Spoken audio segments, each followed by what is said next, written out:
What's up, you guys? Such Boss here, and today we'll be taking a closer look at WandaVision Season 1, Episode 3 of WandaVision. So guys, this episode is called In Color. So let's begin talking about WandaVision 1970s era. So the show pretty much opens up where the last episode pretty much left us off. So, if you remember, also to be spoilers, remember from the last episode where you saw Wanda come out of the, come through color with all of the virtual reality, different things. So they come out from all this virtual reality of the fear, not virtual reality, it's all the things that come to reality, making it into color, and that's what happened in this episode. The whole episode is in color, you know, that Wanda got pregnant. And this whole episode is dedicated to her pregnancy. Also, I found this really interesting to see how superheroes have kids, obviously, because, like, you know, for My Hero Academia, I'm curious about that too, about the quirks and stuff. But this is kind of a MCU take a look at it. So pretty much the episode begins in the small town where Wanda and Vision are setting up for the crib and got a visit from the doctor, saying they have a good, healthy baby, and they're pretty much just, pretty much what Vision's doing is almost like the Ferb type of character, where he's kept on reading about, the different, like, variables about so-and-so, what's going to go wrong with this pregnancy, what's going to happen during this pregnancy. I'm sorry, I don't want to be too graphic or anything like that, but he's making sure he's a good, healthy kid, making sure he's a good, healthy dad, so he's doing all the dad steps he can, to produce the kid, which is really interesting. Wanda's side is a little bit stressed, and it was really funny. It was almost like a comedic approach to the characters, which is really funny because you come to talk about like the fruit, the size of the belly, which is funny. I enjoyed that. It's one of my favorite jokes. Today's commercial is sponsored by Hydra Soak, relaxing bubble bath. Yeah, the third Hydra thing that was in the episode, which I'm honestly, guys, I'm kind of confused about Hydra. I'm like, Hydra, Age of Ultron, you see the ties? Like, there's Age of Ultron everywhere, scattered to this episode, I believe.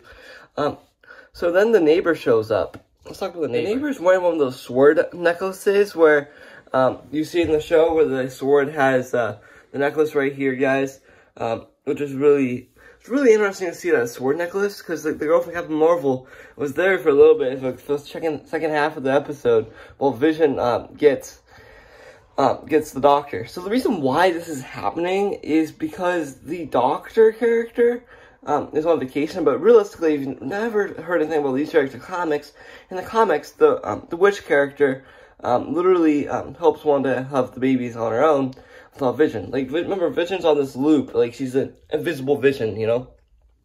All of a sudden, the doctors had this really weird so the neighbors had this weird heart talk with Vision. The neighbors had this heart talk with Vision, which I thought was interesting because he said, "I know your Vision." I'm like, what?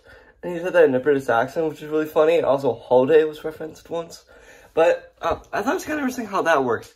And all of a sudden, how the episode ends is that one character, Captain Marvel, who's all grown up now, teleports out of the building. And he's gone. I'm like, what the heck? So now it's instantly learning everything that went down. I'll tell you my opinion on the whole episode. Well, I thought it was a really good episode. I thought it was funny. I really enjoyed the Hydra Easter egg. And my favorite part of the whole episode is when Wanda had the twins, and also when the girl from Captain Marvel literally teleports out of this Truman Show effect in this virtual dome thing that came out. It's almost like a dome. It's almost what you saw in Endgame, if you will. You saw like how Doctor Strange teleported all the characters back. It's almost like that, but it's like almost one of those force fields. If you've not seen that MCU or any show before, it's a force field. It's a big old dome. She literally got boomed out in 70s clothes. She came out in 70s clothes. I thought she came out in a street attire. No. My first question is, how did she get in there to begin with? Number two, why is she in the middle of the campus of the town? And a bunch of the military jeeps came from SWORD, just making sure she's okay. So I don't know if she's okay. What the heck? How did she get in there?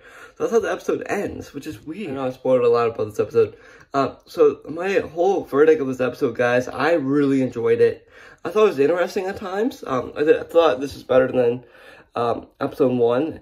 2 was really good. I think 2 and 3 are tied for my favorite episodes because they both deal with 50s, and I just really like the era of both of them. I think the whole sitcom approach is really different to like the dark and grittier stuff in the MCU. but they try to hide it with the grittier stuff, which is cool. The scene, like, the whole, like, decade, the whole costuming, which is really cool. I like the whole 70s look to the characters.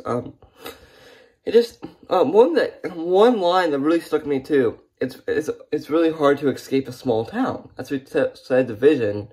And it is true, because they're both stuck in there, and Wanda can't get them out, because Wanda's grieving the death of Vision, like I said. So, how in the heck are you going to get these characters out? Who knew? Realistically, I give this episode a solid 8 out of 10, like I said.